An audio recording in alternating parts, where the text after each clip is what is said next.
did want to film on this fucking thing. This was such a poor idea. Maybe at some point I will calm down. Hello, I'm not going to beat around the bush. This is a video about berserk. I think the take that berserk is about overcoming unsurmountable odds is not just wrong.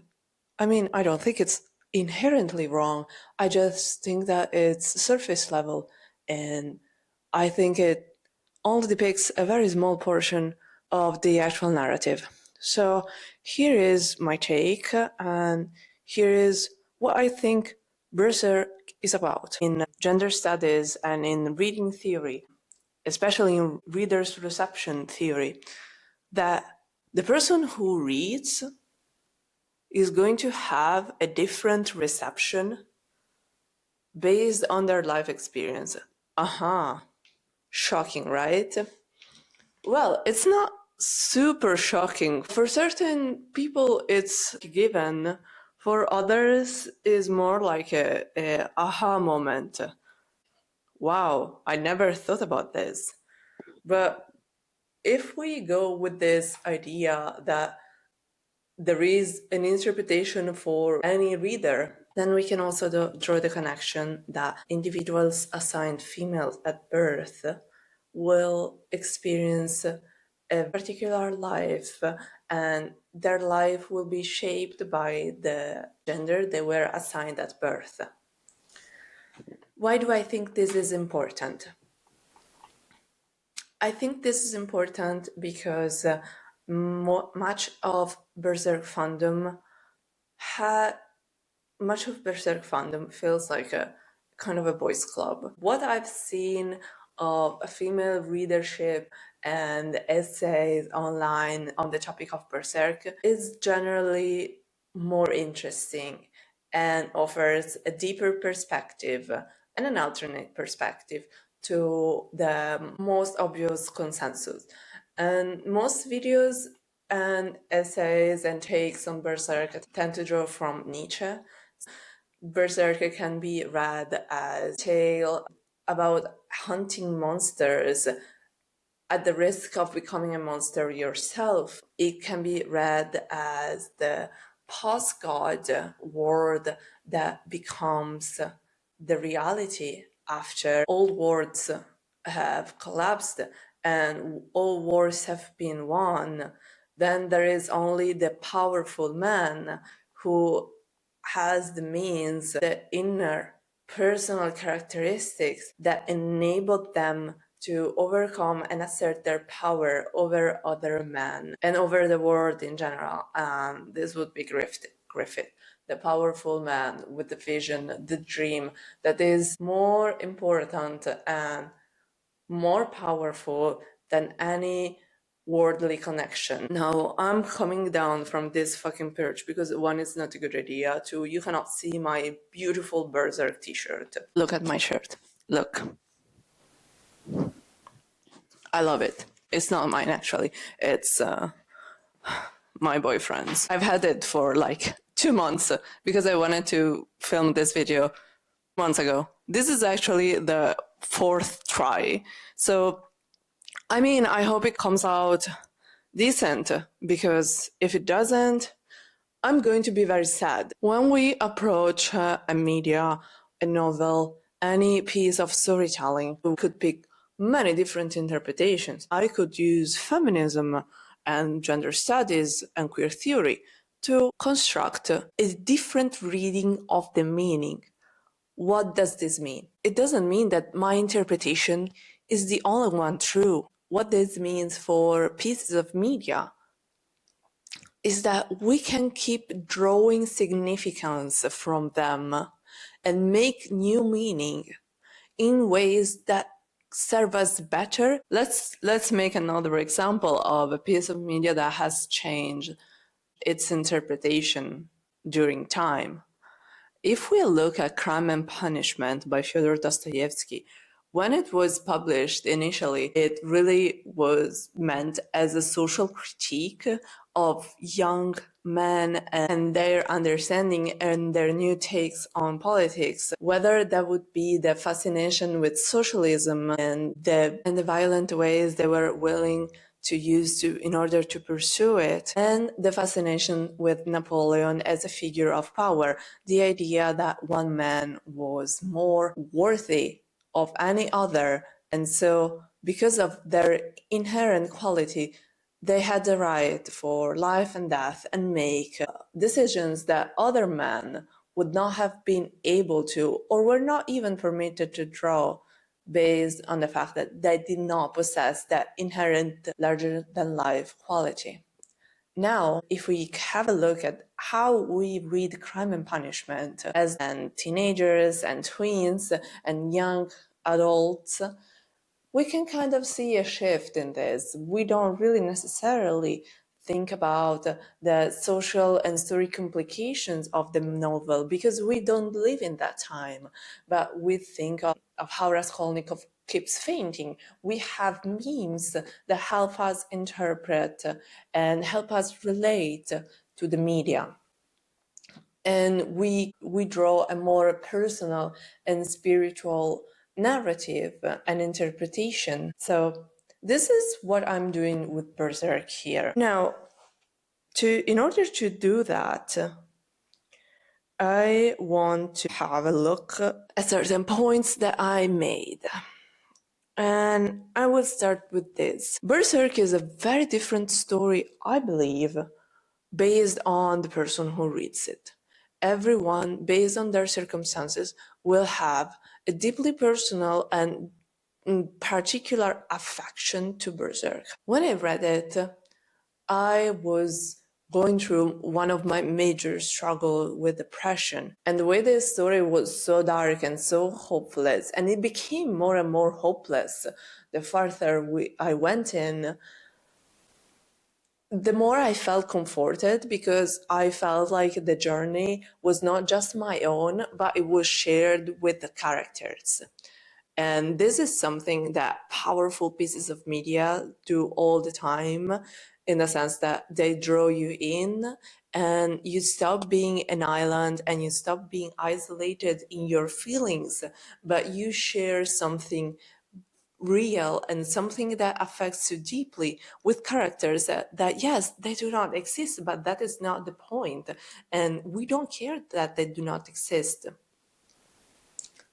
They carry our struggle. They are physical manifestation of our inner struggle.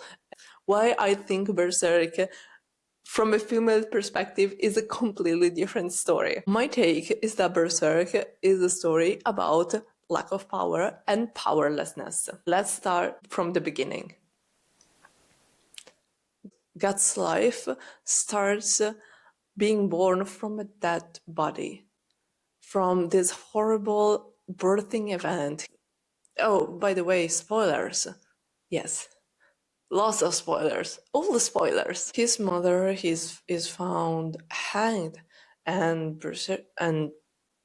Guts is adopted by a couple of a mercenary husband and his wife, Shizu. His father, Gambino, his adoptive father, is easily one of the worst fathers ever. Guts loses his adoptive mother rather early due to sickness, and he is left with this man whom he reveres as a hero, as the strongest soldier that can exist, and he would do anything to please him, as it is sadly often the case and also referenced in Bell Hooks' The Will to Change, how male children are warped and disillusioned by their male relatives rather early to break their spirit and make them into something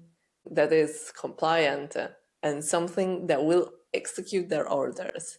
And that is what Gambino does. And how he does it, not just through abuse, but by withholding praise. Gambino never praises Guts. Everything that Guts does falls short, and even when Guts does everything right and even excels expectation, the best that he can get is that is what was expected. That is not something amazing. It is not amazing that a child, a literal child, is training so hard to become a mercenary like his stepfather, that he is creating the body of a warrior from such an early age and wants to be a soldier.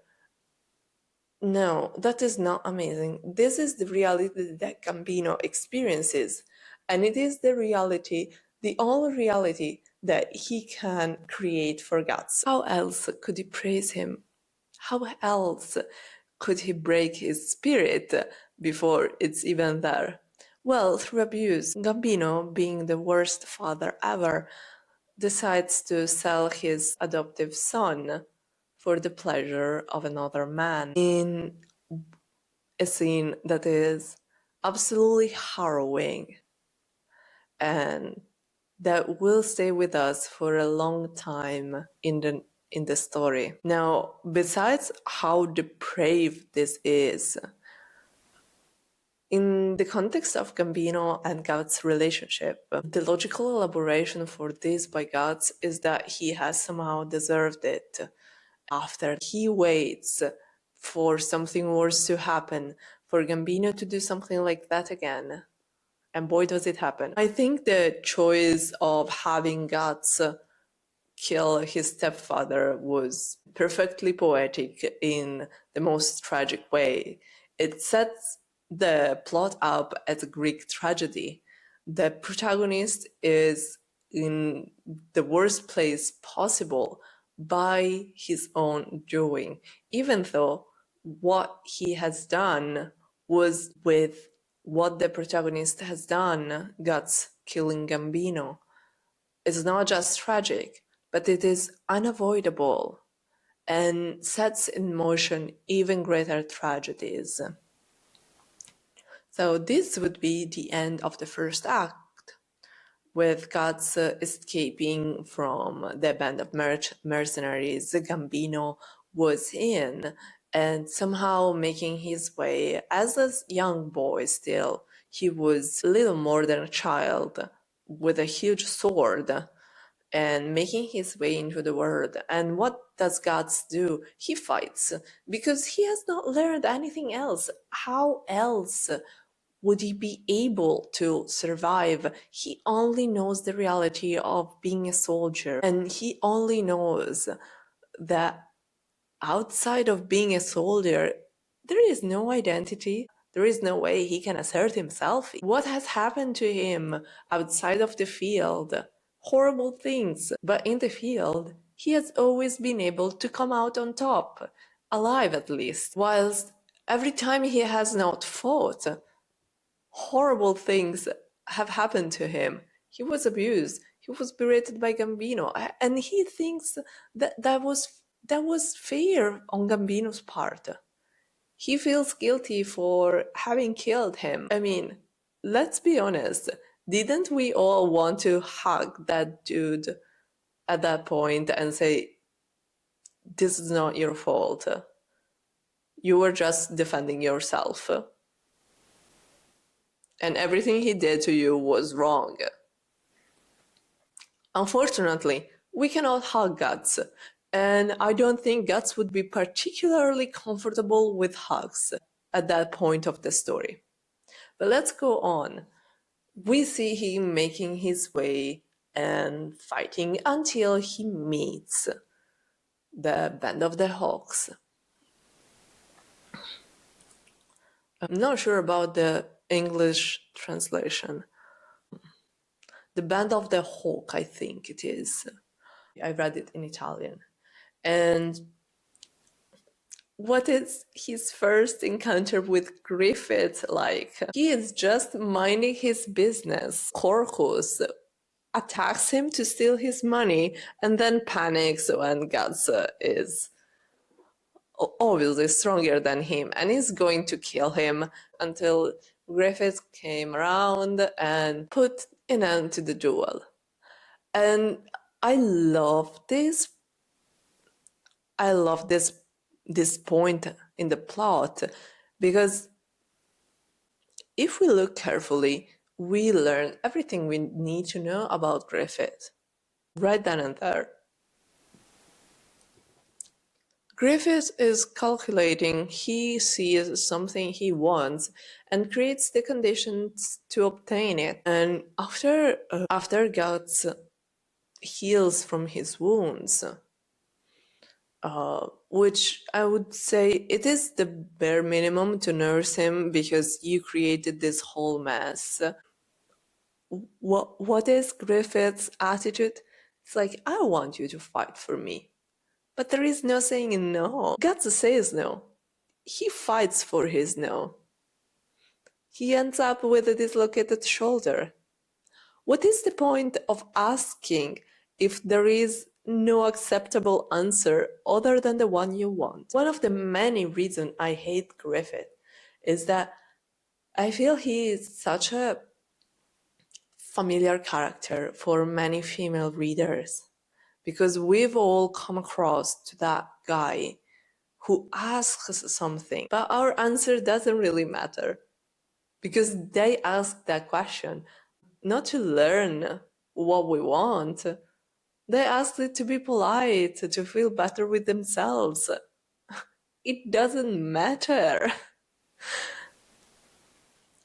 It's kind of like when a guy or a man offers you a favor and you're like, I don't need it, thank you, but like, no need. And they get so mad. Because the favor was never about helping you. It was about anticipating your gratitude and feeling better and feeling good at being at the receiver end of your gratitude. It was never about helping you, it was about their ego. And that is Griffith. That is Griffith. He's a piece of shit. He is selfish and motivated only by his dream. If you really want someone to fight for you, dislocating their shoulder is not the best way to make sure that they stay in your army for long, because dislocated shoulders rarely tend to heal well. Guts lives through worse than dislocated shoulders. I'm just going to suspend my disbelief again. There is something interesting that happens around this time as well. While Guts is hurt, and he basically spends 2 days sleeping because he has a fever. There is a woman in the band of the Hawk, Casca, the only woman. And she is Griffith's lieutenant. She is his most trusted soldier, and he orders her to lie naked next to Guts to warm him up.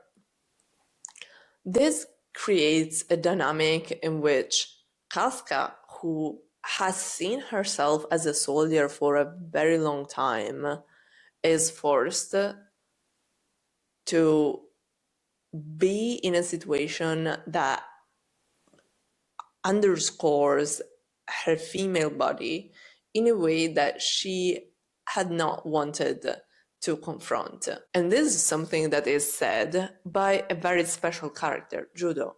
Judo in the story functions as the emotional heart that can also speak. He has a way to understand our protagonist's feelings before they even do. And we are him in a sense. He functions as what we would like to say in many instances. And this is one of them, when he says that Casca has stopped feeling herself a woman for a very long time and she lives for the sword. So can you imagine like how debasing this must feel for someone in Casca's position to be asked to use her body, the only one she has, and that is a female body, to lie naked next to someone. It could have literally been done by anyone else. It would not have had the same connotation. It would still be an abuse because requesting this closeness between two people is power play. This is what Griffith loves to do. It's everything he loves. He loves reminding people of the power he has over them. So when he beats Guts and dislocates his shoulder, then he acquires him. and Guts is henceforth a part of the Band of Hope. And Griffith tells him, I will decide the day and the place you will die. And boy, does he.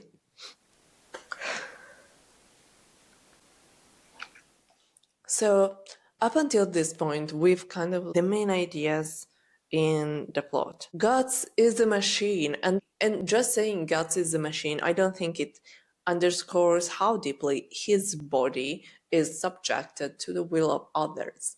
And his body is subjected to mercenarism. And there is a dimension in which Guts lives, that is the army, it's the fighting, it's the battle, and it is a condition in which he can exist solely through his body and through making his body a machine. And we can see this in the way that Kentaro Miura has drawn him. He has an incredibly developed body from the strength point of view to his technical fighting skills. But what would Guts be outside of this? What would he do? He wouldn't plow the fields, probably. I don't think he would open as one of the other soldiers did at some point in the story. We can easily imagine Judo existing outside of the Band of the Hawk and being either a thief, a stealth agent, but we cannot fathom Guts being anyone else than what he is. And this is because his body is his whole identity. He identifies so deeply with his body as a machine, his body as a weapon, that there is no space outside of that. And who else does identify with their bodies as much? Women. It is always about the body. It is always about how the body is shaped, how the body is spoken about, how the body is portrayed. It is never about how the body asserts itself from a female readership perspective. It is about how the body is shaped by others and how it serves others. And in this case, Guts' body serves Griffith. Casca's body serves Griffith. Griffith doesn't want them to be his friends. He wants them to be his vessels. Not unlike we are vessels to our own menstruation, not unlike we are vessels to beauty standards that have nothing to do with our identities. For being such a male-heavy story, there aren't too many female characters in Berserk, but the ones that are there are fantastic. Berserk reinforces the idea that I think a lot of female readers already have, that men are dangerous, and men are a danger not just to women, to themselves, to each other. I don't know whether this was the idea of Kentaro Miura, but it is not uncommon, especially in the face of monsters, to at some point have humans being even worse than monsters. And this is a theme in Berserk. This can also be read from a female perspective, as the men themselves, as men, are an inherent danger to the other characters because they are depicted horribly. If we think about that, there are very few honorable men in Berserk. We have the Smith. I don't remember, Gideon, I think. We have Rickard. He is a child. If he is threatening, then we are doomed. There is Judo. There is Pippin. There is Lord Owen. Bless his heart. I hope that dude survives. And there is Serpico and a few others. Not that many. The overwhelming majority are depraved when they are not monsters. And we can understand monsters being horrible because they are monsters. But the male humans, they are wicked because of their own maliciousness. They are wicked because they don't face consequences to their wickedness. And so consent is a heavy theme in Berserk. I found this author on TikTok, Serena and 2D. She talks about Berserk as a story of power and ego. She presents the thesis that essay in Berserk is not about pleasure, but it is about power, ego, and domination. 100% agree. I think that is how everything essay comes down to. I will put her TikTok here for you. We see this pattern of men wanting to reclaim power via essaying women. If we look at what happens next, there are several years in which Guts fights alongside Griffith, Casca, and the Band of the Hawk. And it feels hopeful. It feels like he has found a place in which he can find some companionship, people he can relate to. But still, however comfortable a place is, he is owned by Griffith. Griffith knows how to use him, and he uses him for battle mostly, because he is a war machine. He uses him also for assassinations. And I have zero doubt that if at some point someone in the court of the Midlands had wanted or had expressed a more personal and carnal interest in Guts, he would have ordered Guts to sleep with that person, and he would not have taken a no for an answer. But Guts is very intimidating, so I think most people wanted to sleep with Griffith because he's pretty and all, and Guts, I think he is portrayed as a very attractive guy, but his attractiveness and his beauty very rarely shines through his very lethal physique. And I think that is interesting. Griffith's physique, Griffith's body is as lethal as Guts, but he is presented as something approachable, something that shouldn't scare you. While Guts, this towering trunk of a soldier, he's obviously intimidating whilst being far less dangerous than Griffith. It reminds you of in the introduction of Strider in the Fellowship of the Ring, where Sam says that a servant of Sauron would look fair and feel foul, while Strider looked foul and felt fair. Well, I know who looks foul and I know who feels fair, and Guts. He looks foul but feels fair. I think it shows Kentaro Miura's control of the characters, how poised and sort of centered he doesn't fail to depict Guts. Guts slips into anger or into panic are very few and far between, and they are more shocking because of that. But it is also revealing of the inner qualities of the character itself. Guts is not portrayed as someone who enjoys violence, someone who kills for sport. He is someone who has defined his identity around being a killer, but not because he likes it. He never had any choice.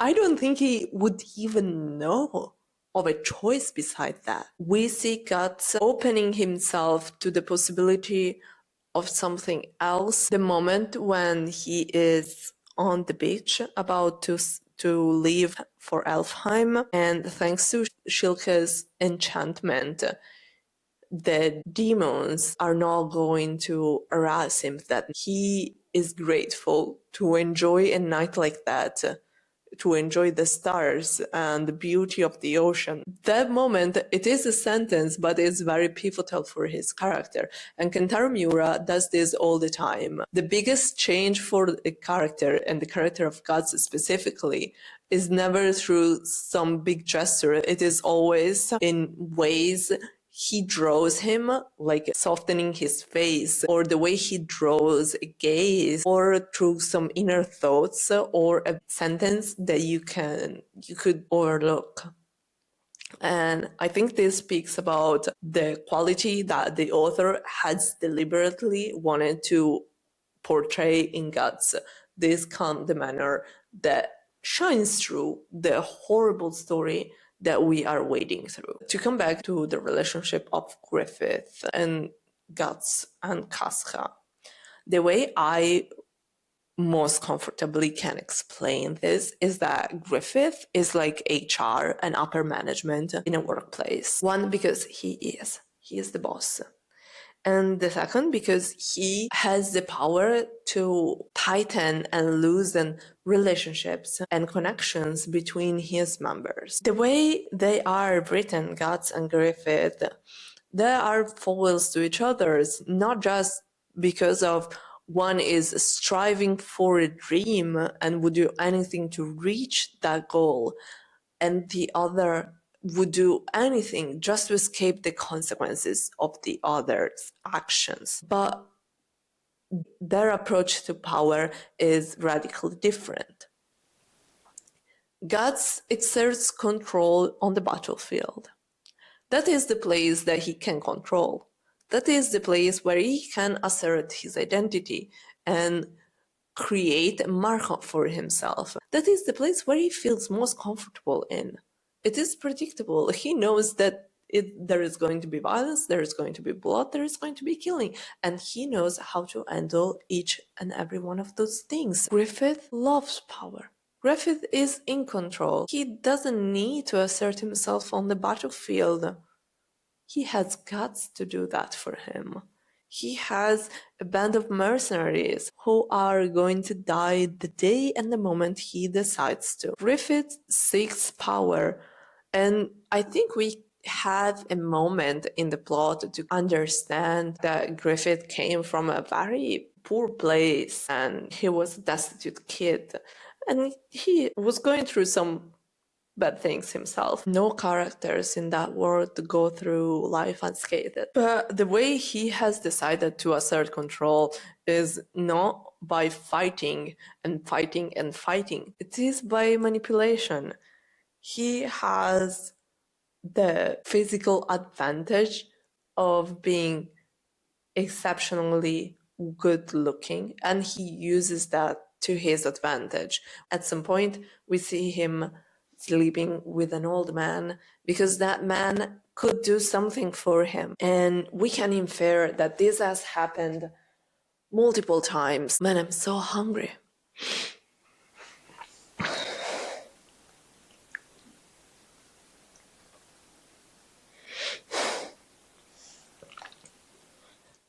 And just to hammer him, how he is depicted also as looks fair and feels foul.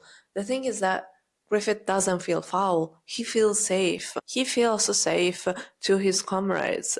He feels safe to the court of the Midlands. The princess is in love with him. The king, before he finds out that he is PDF, digs the guy as well. He is revered by the two most important characters in the story, Casca and Guts.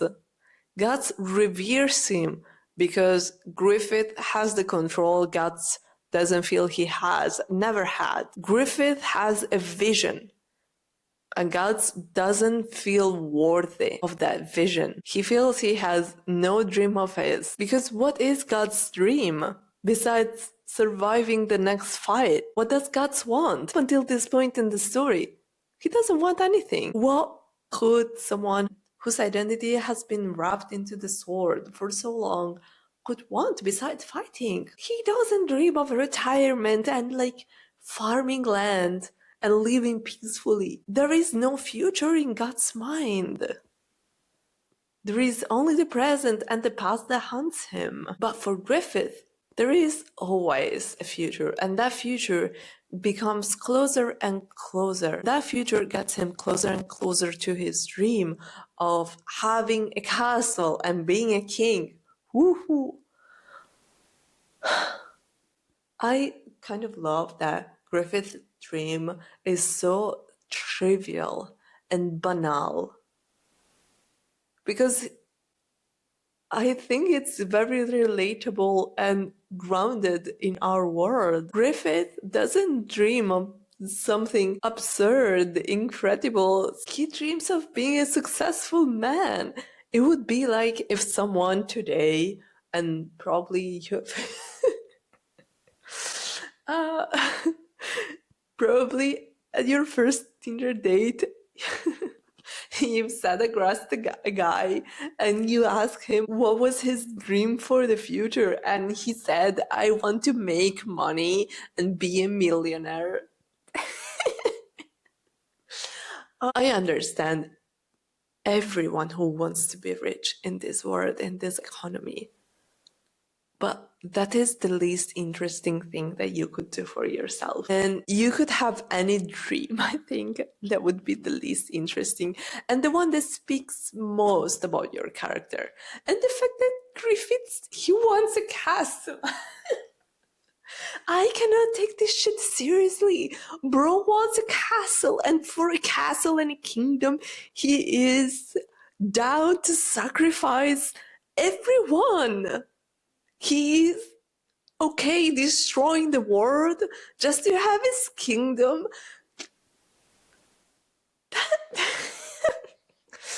It's frivolous, that is poetic perfection, because the most evil people, the worst people ever, have not had some high goal, high spiritual goal, I mean.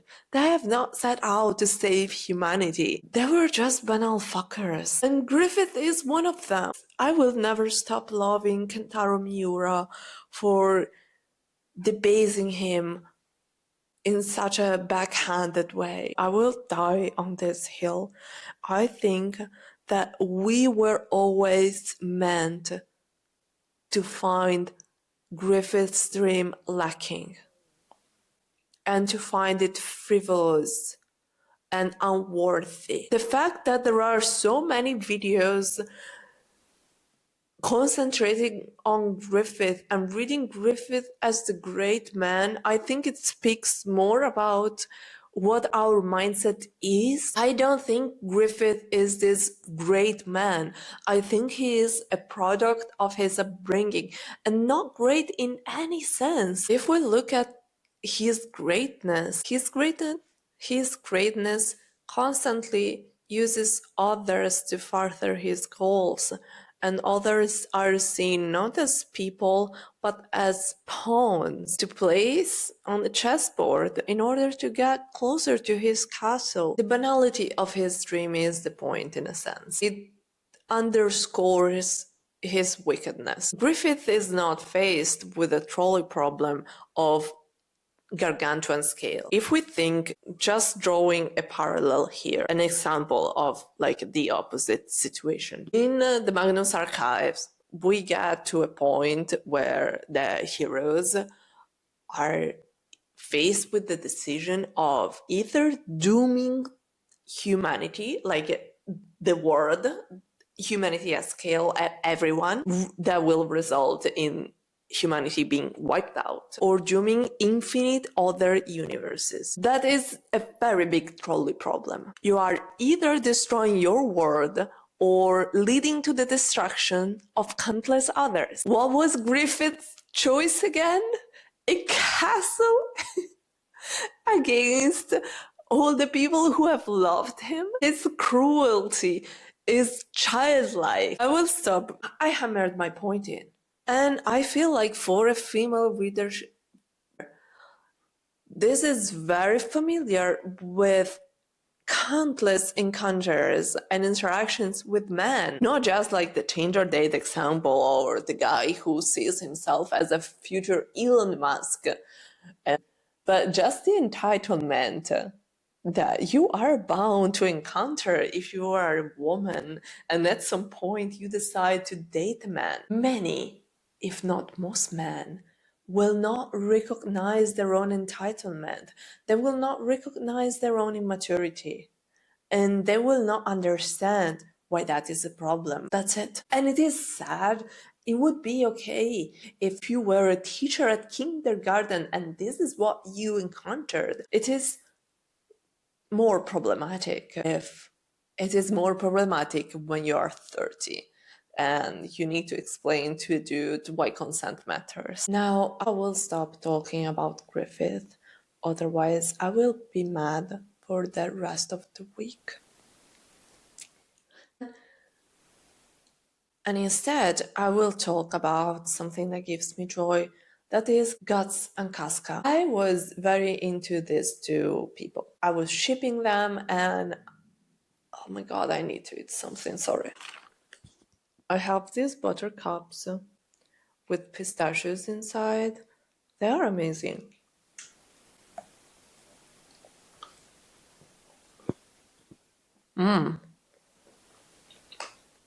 Really good.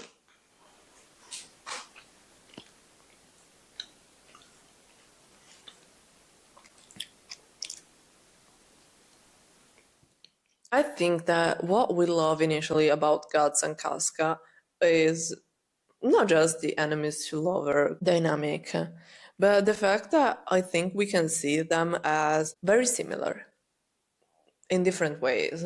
But the agency that has been negated to Guts throughout its life is what Casca had to do. Echoes Casca's negation of womanhood in order to gain her agency. Now, this is a point in her story that happens before she is rescued by an attempted SA by Griffith. And he gives her a sword and the choice to never be vulnerable again. She takes that choice. Who wouldn't? What woman, what oppressed person, what individual who has faced or has faced the risk of SA or abuse would not take the chance to make sure they would never be in the position to be victims again? We would jump on that opportunity. She does. And I think this is very relatable for her. And we cheer on her as she kills that man. And we cheer on her martial prowess. She is an inspiring character. She is strong. She poses a definition of womanhood that is different compared to the one of Princess Charlotte or of other female characters later on, like Farnese or the sex workers that we encounter later. The women are all very different. This trope of the girl warrior who has stopped being a girl because she is a warrior is not new. It has existed in literature. We have a clear example with Bradamante in Italian Renaissance literature. We also have a parallel with Eowyn in Lord of the Rings. She wants to be a warrior more than anything. She wants that to define her identity. And I think, especially for young girls who were online in the girl boss boom in the boom of white feminism, especially with the girl boss narrative, it felt very aspirational to think of oneself as a girl who was mainly strong. And strength is a great quality, but strength, physical strength, especially strength in one's field of expertise, has historically been limited for women. And it is quite natural that at some point we would tend toward that to kind of like rebalance the previous situation. It would swing one way before it swings the other. I was told a branch of a tree that has been bent for a long time to the east will have to be bent for a long time to the west before it can point north. This was my therapist. Y'all.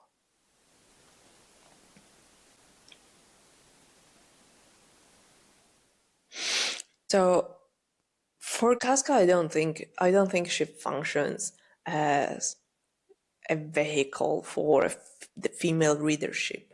I think she functions as both a cautionary tale and a dark mirror to some of our deepest ones related to how women see themselves in society. She is Griffith's girl in a sense that doesn't feel comfortable, in a sense that we would love to negate, given her strength, given her degree of command within the band of the Hawk. The thing is that proximity to power doesn't give you power inherently, and this is a hard pill to swallow for many women at some point. The fact that you are dear and you are even respected by someone who holds power over you does not extend that power to you, not over yourself. And I read this in many discussions and essays, talks of her crush and her enamorment with Griffith. I had not read it that way. The way I read her relationship to Griffith was not that she was in love with him romantically, but that she craved his approval because he had saved her. He had given her the means to save herself. And so what would be a logical interpretation for me is that she was trying to stay close to the source of her power. Because obviously, if Griffith had not showed up at the moment he did, she would have been essayed. She would not have been able to save herself. And through the fact that he saw strength in her, she was able to see it in herself. She gave up her vision of herself to see herself through Griffith's eyes. I don't know if it makes sense. I think it does. It creates a codependent dynamic because she needs Griffith's approval to exist. Her identity is tied to Griffith's approval and Griffith's perception of her. And I think this starts to break in the cave. Guts has saved Casca during a battle. She fainted because she had painful menstrual cramps. Apparently, Guts discovers what menstruation are. It is a very tender scene. Let me explain. In Berserk, blood is always the result of violence. Its depictions are not usually glamorized, but we see very little blood in Berserk that is not the result of violence, and this is one of those instances. It is the only blood that is produced without violence. That is Casca's menstruation, that is women's biology. We can't do anything about it. It just happens whether we like it, whether we want it or not. It is a peculiar kind of slavery to your body, especially if at some point that is the only tether that keeps you close to your assigned gender at birth. She is bleeding, she is passed out, and she has a fever. That was amazing for me to read because at that moment, a great part of my depression was that I was struggling with pmdd and horrible menstrual cramps. 2 weeks out of every month, I would either be absolutely mentally devastated by the dysphoria, and then I would be physically devastated by the pain. It healed something within me to read this scene and to think that even a warrior like Casca is not immune to period cramps. I found it very relatable. But at this point, Guts has been a dick to her. He calls her weak and says that she is slower, and Casca's reply is something that I think every woman on earth has said at least once in her life. I didn't choose to be a woman. And I think this is something that clocks with Guts because he has not chosen so many things in his life. The only choices he makes are on the battlefield. I think this is the moment where Casca allows herself to be vulnerable enough to speak of something that is entrenched in shame. She knows that for all her prowess, she is still living in a female body that can betray her, just as it did like a few chapters earlier when she fainted during battle due to her menstrual cramps. This is something that she can't overcome. It's her biology and it's her body, and it can betray her in ways that put her at risk. It also means that her body is not really hers. And on top of the fact that her body is not hers, but because it belongs to Griffith. What Griffith has told gods that he will decide the day and the place he will die, this applies to Casca as well. It makes her an unwilling victim. She has not chosen this, and that's all that it needs to be said. It wasn't her choice. It wasn't her choice to be a woman. It wasn't her choice to have a uterus. It wasn't her choice to have those goddamn awful periods that make you want to get spayed. And I thought many times of finding a vet. I want to hear from someone that they have enjoyed their periods and they have never wanted their uterus removed from their body. Come the fuck on. I'm not saying that being a woman makes you subordinate to something else inherently because of your womanhood. I'm just saying that if I could get spayed tomorrow, I would. Maybe someone out there identifies with their periods in a positive way. I don't. This reading is informed by my perspective. We could argue that the way Casca's period is portrayed is Kentaro's Miura own projection of female weakness. I think it is a fair argument. The problem of rejecting the perspective that periods are a nuisance and are a disadvantage for women is that we would have to negate the very real ways in which many women are impacted by their periods. Periods shouldn't be as impactful, but they are because we live in a society that is built for people who do not experience periods. The argument was never whether it is weak to suffer from periods or whether periods make you weak. I think this is beside the point. Periods make you weak because this is a word that was not built to accommodate for people with periods. Their fountain speech, where Griffith tells gods that he could not have at his side a man who doesn't have a dream. And I think it is in that moment that Guts realizes that there should be more to his life. There should be something else that creates a consequence of his actions. And it is when Guts decides that he has to leave the band of the Hulk, because it is the only way outside of Griffith's gaze and of Griffith's control that he can create something for himself. He can begin to discover who he is. Guts very well needs a room of his own.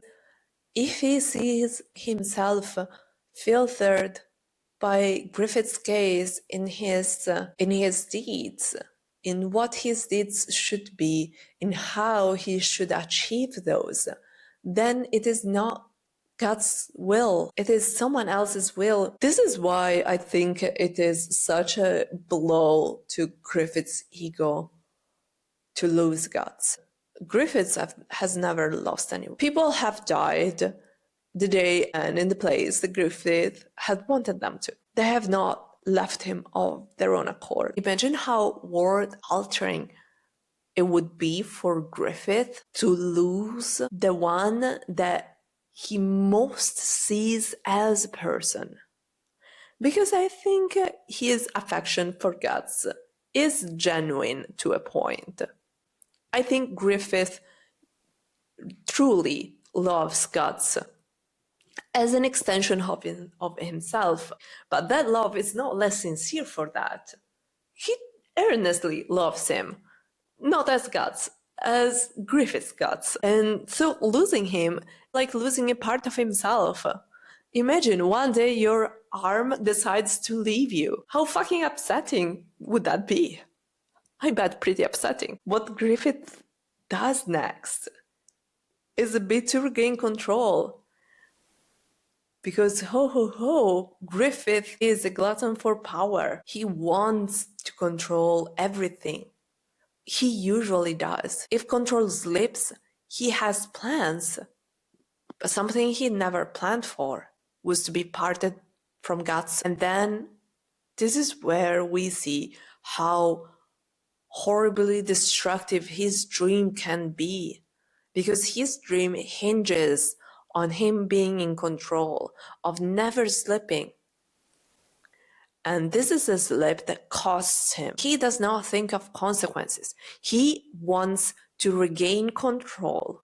A very interesting question is, why Princess Charlotte and not Casca? Because he doesn't feel like he has lost control on Casca. Casca stays there. She watches Guts leave. She is still Griffith's girl. I think that her heart is with Guts already, but she can't bring herself to leave Griffith. Why would Griffith waste time asserting his control and regaining his self of agency on someone who is already beneath him? No, he has to go somewhere where his assertion of control might carry consequences. Just asserting his power on someone's body is not enough. It needs to be someone of consequence. And Princess Charlotte is already enamored with him. She is head over heels for him. She wants him, but not like this. And I think that the fact that she is paralyzed and she does say no, it doesn't matter. To Griffith, none of this matters because this is what he wanted. He wanted, I think, to replicate his initial encounter with Guts when Guts says no. But ultimately, it doesn't matter because Griffith wins. And this is what happens with Charlotte as well. What happens next is a whole mess. Griffith spends a long time being horribly tortured. This only made him worse. For someone who so much thrived on control and on power, and on his pride and his ego, to be rendered so powerless, to be unmade with that surgical precision, that would damage anyone. But Griffith, his belief in himself disgregates. His whole sense of identity dismantles. He is undone, and the only thing that he can use to tether himself to some part of him is the dream of the castle. Now, while this happens, we see one of the most tender moments in the entire story. Guts comes across Casca and the surviving members of the Hawks. And now there is the space for vulnerability. They are not under Griffith's gaze. They are free. And they can be themselves with each other. And what this brings you is a shared moment of vulnerability, not unlike in the cave, but deeper, something that places them in the position to confront their hurts and to find some solace and some healing in the mutual vulnerability, because it is only when you open yourself to someone and they do the same that you are on an even ground. You accept that you can be hurt by that person and that person accepts that as well. This is how we construct connection. We accept the possibility of being hurt, but we also accept the possibility of being held. When they are freed from Griffith's gaze, then there is the possibility of agency. They can choose for themselves. Up until now, Griffith has been a soldier. He has used his body in order to assert his aliveness on the battlefield. And Casca has used her body to further Griffith's goal. Now, the goal is somewhat loose, and Guts has had time to spend in a room of his own and to come to a sense of what he would like. And when he finds Casca, he knows that that is something he would like. He would like to be with her. He loves her, and we assist to something that up until that point, I would not think would happen. Not just that they get together and they share an intimate moment, and how that is portrayed in a very tender way, showing their nakedness in nature, in a space where they are not protected. But Gus shares the details of his childhood abuse to Casca, and I think he had not even realized how much that had shaped him. The only way he had not to see himself as a victim then was to kind of rationalize that as something that he had somehow deserved. But admitting an abuse to someone in such an intimate setting is a very powerful thing. Not because you are surrendering your past to them. You are surrendering your hurt, your grief, your shame. And Casca takes that shame and makes it something that doesn't hurt as much.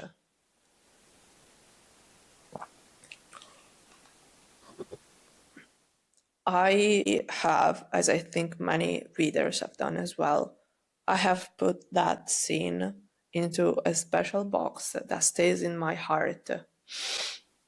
And I revisit it from time to time to just remind myself that things had been nice for a moment. Because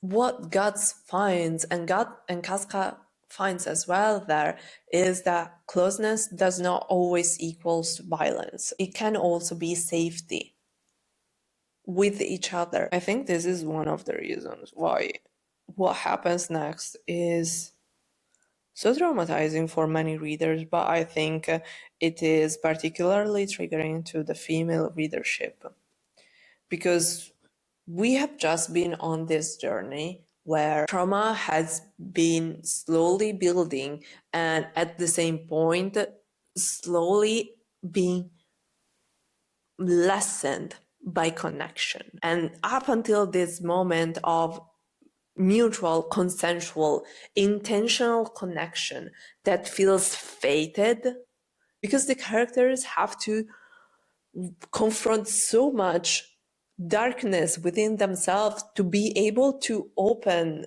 and to accept the vulnerability that they are sharing. It is a slap in the face what happens next. What happens next, obviously, is the eclipse. And what it does is that it reinforces the character's response to trauma. It feels kind of like you were right. It feels like saying you were wrong about wanting this connection and wanting to feel close, because it will only bring you harm. Letting yourself go will destroy you. And obviously, this is part of how readers internalize this moment in the plot. This is driven home by the fact that after Casca's warriors have risked everything to rescue Griffith, after Guts has joined them, and he had no obligation up until the point toward Griffith. He doesn't even realize he is going to save the man who has enslaved him, the man who has dislocated his shoulder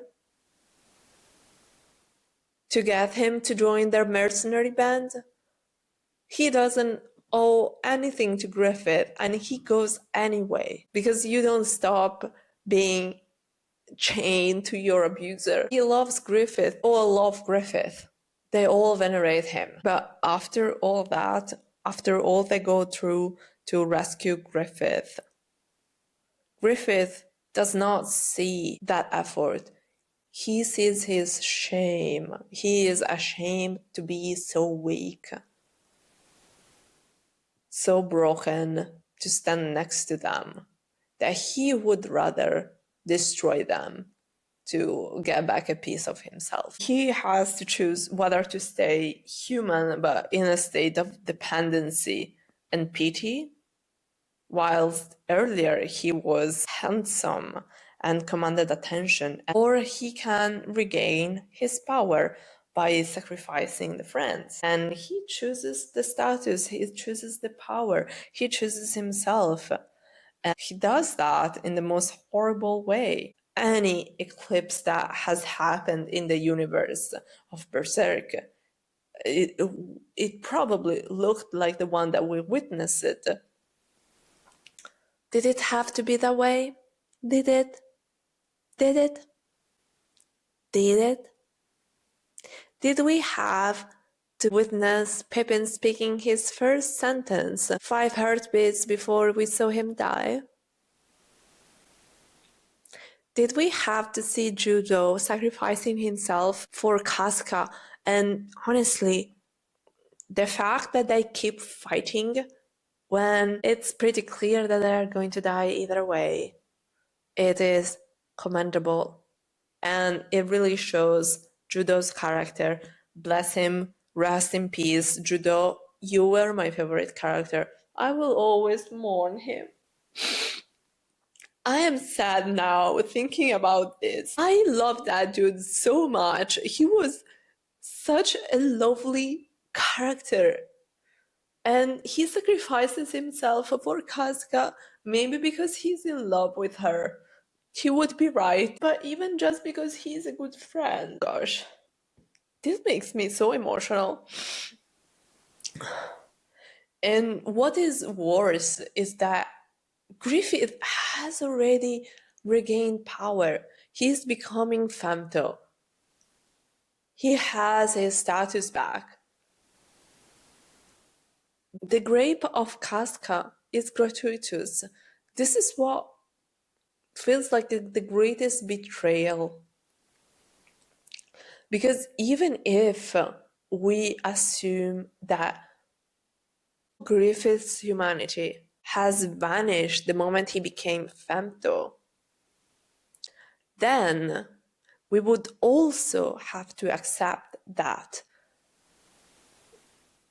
raping meant nothing to him, and he didn't need to do that. Because if he had no humanity, he also had no reason to use Guts and Casca's connection against them. He would just unalive them and be done with that.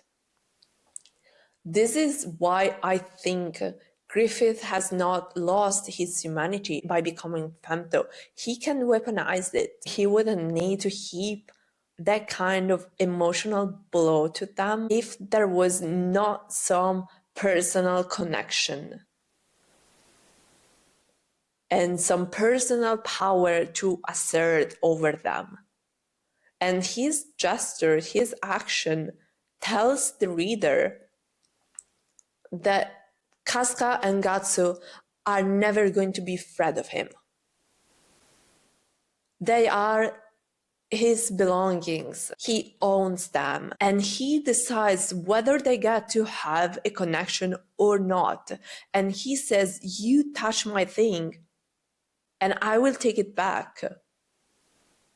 Because this is how he sees them. He has never seen them as people, as friends. Griffith only sees them as extensions of himself. I will never try to repeat this. This is why it hurts so much to witness that as readers, as female readers especially, is that we know that for him, it is not about jealousy. It is about saying, I own you both. There is no happiness, no vulnerability that you will share between yourselves that I have not a part in. And they were bound to die there. Guts was bound to die looking at that scene. And Casca was bound to die suffering horribly. The fact that they were rescued by the Skull Knight is, I don't know if it's a blessing. Maybe it would have been better if they just died and the story ended like that. What effectively Griffith does there is that he creates a predicament in which they can never have a connection that is free of him. And this is kind of why I think Berserk is a story more about powerlessness than overcoming unsurmountable odds. I don't see the unsurmountable odds that Guts overcomes. He faces monsters and the monsters extract more and more of him every time. And even after he gains the berserk armor and he's better equipped to fight them, it still costs him so much. He can fight as many foes as the writers want him to. But there is one foe. The great enemy is Griffith, and he is no closer to fight and overcome him than he is at the point of the eclipse. I think what Guts is constantly being faced with in the following arc is how powerless he is to draw meaningful change, to create a meaningful consequence with his action, because he kills a monster and another one takes its place. He protects Casca, but Casca is always in her head. He finds eventually new companions and he accepts that he can be helped. And where does that bring him? Lots of them die. Griffith has his castle. Griffith has founded his kingdom of Falconia and has created this dystopic utopia where everyone is happy and literal monsters are keeping the peace. I don't see Guts overcoming this.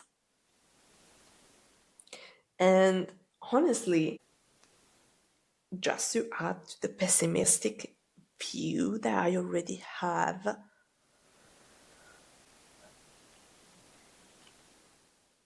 what do you think the ending of Berserk is going to be? Do you think Guts is going to kill Griffith and live happily ever after with Casca? I don't think that is going to happen. And furthermore, I don't think that Guts has a choice on what goes on with him. He either fights for himself and for Casca or dies. But the thing is, I don't think that Griffith would let him die. Not now, as he has shown us readers what he did with Casca. He has captured her. He has enslaved her again. This is what he's going to do with Guts as well. Guts doesn't have a choice. If he stops fighting, he will be chained to Griffith and be made into a weapon again, or in something worse, he will be made into a monster. So I don't think it is about the struggler and a great warrior who doesn't know when to quit and who never backs down. I think it is because Guts doesn't have the power to stop fighting. Because stop fighting would have the worst consequence. That is not power. That is the opposite of being powerful. He doesn't have a choice. Survival is not Guts' choice. It is Griffith's choice. What choice do you have when a literal god is out to get you and will probably not let you die and will have you witness what he does to the woman you love? From the perspective of female readers, this is more relatable than any Ubermensch narrative. When your agency has been a construct and has been the subject of debate from many different point of views throughout your life, and you have subconsciously been trained to perceive yourself as a potential victim just by turning on the news and hearing every day the horrible things that men do to women. You know that this can always happen to you, and you are a good candidate as any for this kind of violence. And I think this is one of the reasons why it is easier for me to read Guts as a powerless character, as a character that has been deprived of agency at any turn, than as a character who has asserted himself. Because I don't see his fighting as an assertion. I see his fighting as a coping mechanism, the only one he has to survive, because he doesn't know anything else besides that. And there are moments where it feels like Guts wants something else. He has fought so much against his will. As long as he was a part of the Band of the Hawk, he was down to be a mercenary. After the eclipse, he had to fight to avoid being Griffith pawn again, to avoid being killed by the monsters that chased him. It wasn't his choice then. He has fought against his tiredness of fighting. He would like something else. He can't have it. I'm really curious to read the new volume. I hope the rumors are true. I don't see how this can end without Griffith on top. He is so much more powerful than them. And I think in the best possible scenario, Guts kills Griffith and they kill each other. I think this is the most likely ending, at least the ending that I see. I don't find Guts' struggle to be inspiring. I mostly see how much it costs him and how much of himself he had to sacrifice in order to keep surviving and to keep protecting others. To me, that is not inspiring. It is commendable, but ultimately, I find Berserk to be a story of powerlessness and how being powerless forces you to do horrible things to yourself, to others, in order just to feel a little bit safer for a little bit longer until you have to take the next compromise in order to feel safe again for the next 5 minutes. And now, after I made you very sad with my take on Berserk, this is the painting I made. It is about feeling sad and about having a period and bleeding because you are a woman and you have no choice. I mean, you have some choice, but you're still gonna have a uterus, and who wants that? I don't. When I painted this, I thought, what would be something that made me feel safe? And I thought the berserk armor would make me feel safe, but the berserk armor is something that destroys you whilst you use it. So you see the compromises we have to make, even with ourselves, even when painting a canvas. The circle is a circle that is open, and that kind of mimics the idea of the uterus as a womb, but also as a conduit of blood that can spill its own blood while surviving. Kind of like the berserk armor lets you spill your own blood and keeps you alive and moving, even when you shouldn't be. And yes, it protects you, but also causes you a lot of suffering. Thank you for listening to me, and I hope this video was interesting to you, and I really would love to hear other interpretations of Berserk that go beyond the Nietzschean interpretation. And even if you have a more pessimistic interpretation of the story, I would love to hear it. And yep, that's it. Thank you for listening, and I hope it was a good time for you. I will see you another time.